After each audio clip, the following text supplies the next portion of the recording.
जैकबाबाद में मुबारकपुर थाना के हदूद गांव हुरमत कहर में जालिम सौतेले बेटे गुलाम सरवर कहर ने अपने सौतीली मां 35 साला मुस्मा सबाई को अपने वालिद आमिल कहर और चचा काबिल कहर मंठहार कहर के हमरा पिस्टल के फायर करके कत्ल कर दिया।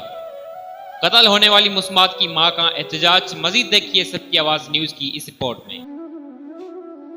जो कत्ल किया अच्छा हकीकत था या जो ना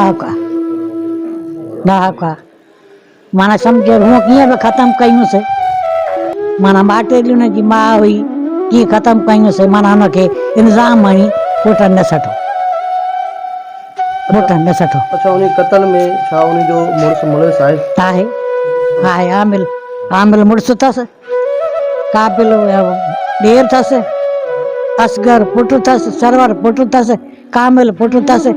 उहे माना पुट ई माटेला कुटींदा हुआसीं,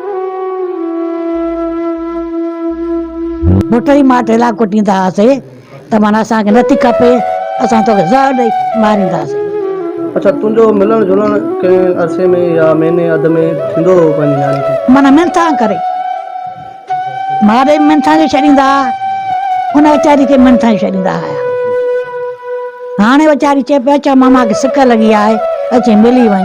मां चयो मां मज़दूर खट ते पई आहियां, मूंखे तुंहिंजा सहंदा बि कोन की। अच्छा तोखे बि को पुट वग़ैरह या को मुड़ुस न आहे या मुड़ुस न आहे, पुट न आहे। किन सालनि वठी इहो सर्टिफिकेट अथई मुड़ुस जो, किन सालनि वठी फोत थी वियो आहे, पुट जी औलाद न आहे। तव्हांजो मुड़ुस छा कंदो हुयो? पुलिस वारो हेड क्वार्टर ते हुयो। पुलिस वारो हुयो? हा। अच्छा हाणे तव्हां कंहिंखां घुर कंदो? एसएसपी साहब खां छा घुर कंदो? डीआईजी लाड़काणी खां छा घुर कंदो?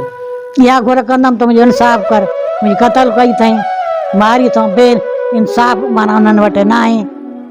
ज़ालिम थी मुंहिंजे खे मारियो अथऊं, इंसाफ़ ॾिनो अथऊं, माना इहो क़तल जो कारई जो न आहे। इन जो मां क़ुरान खणंदमि।